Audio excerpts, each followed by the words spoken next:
यह कहानी एक ऐसे युवक की है जो रात के अंधेरे में शहर से अपने गांव लौट रहा था।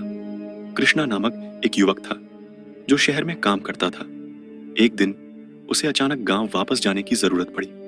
रात का समय था और कृष्णा ने सोचा कि वह रात में ही घर लौटेगा ताकि सुबह ताजगी के साथ अपने काम पर जा सके। रात के करीब 10 बजे उसने अपना बैग उठाया और पैदल ही गांव के रास्ते पर निकल पड़ा। वह रास्ता अक्सर सुनसान रहता था, लेकिन उस रात कुछ अलग ही बात थी। आसमान में चांद था, लेकिन उसकी रोशनी धुंधली और अस्पष्ट थी। हवा में एक ठंडक थी जो सर्दी से अधिक डरावनी महसूस हो रही थी। गांव जाने के लिए कृष्णा को एक पुरानी घनी जंगल वाली सड़क से गुजरना पड़ता था, जहां रात के समय डर का माहौल अक्सर छाया रहता था। वह धीरे धीरे उस रास्ते पर बढ़ने लगा। कुछ किलोमीटर बाद उसे अचानक कुछ हलचल सुनाई दी। पहले तो उसने इसे अनदेखा किया, लेकिन फिर वही आवाजें तेज होती गईं। कक कक कक। वह आवाज जैसे किसी की हंसी हो, जो अचानक ही गहरी और डरावनी हो गई थी। कृष्णा ने पीछे मुड़कर देखा, लेकिन वहां कोई नहीं था।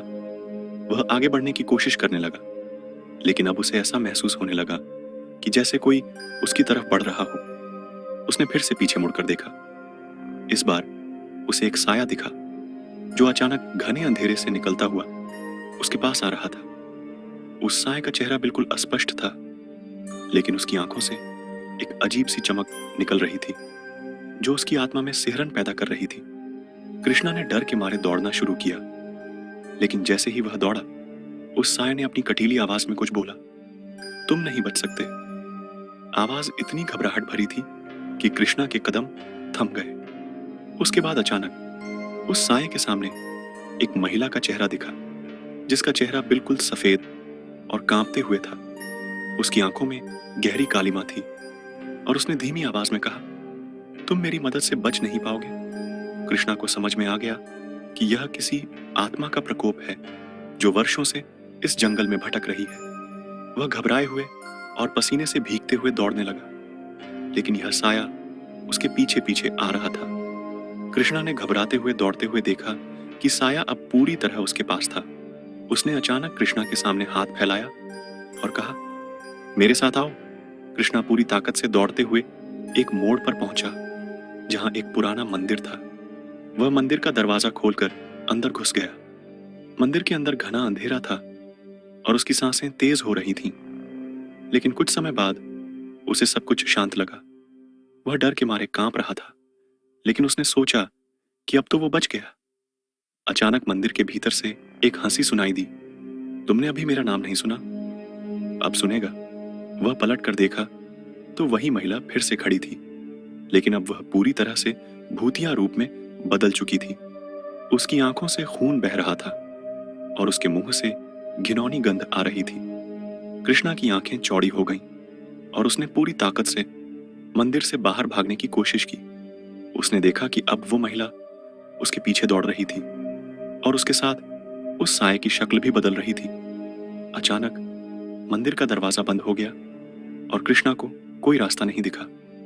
वह पूरी तरह से घबराया हुआ था, लेकिन जैसे ही उसने एक ओर झांका, उसे गांव के बाहर का रास्ता दिखा। उसने अपनी पूरी ताकत लगा दी और बाहर की ओर दौड़ पड़ा। गांव तक पहुंचते पहुंचते वह पूरी तरह थक चुका था।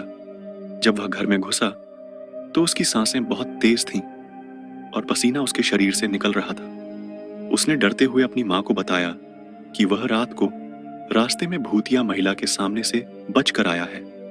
अगले दिन गांव के बुजुर्गों ने बताया कि इस जंगल में एक महिला की आत्मा है जो कई सालों पहले इस रास्ते से गुजरते हुए मर गई थी। उसकी आत्मा रात के समय लोगों को पकड़ने के लिए लौट आती है।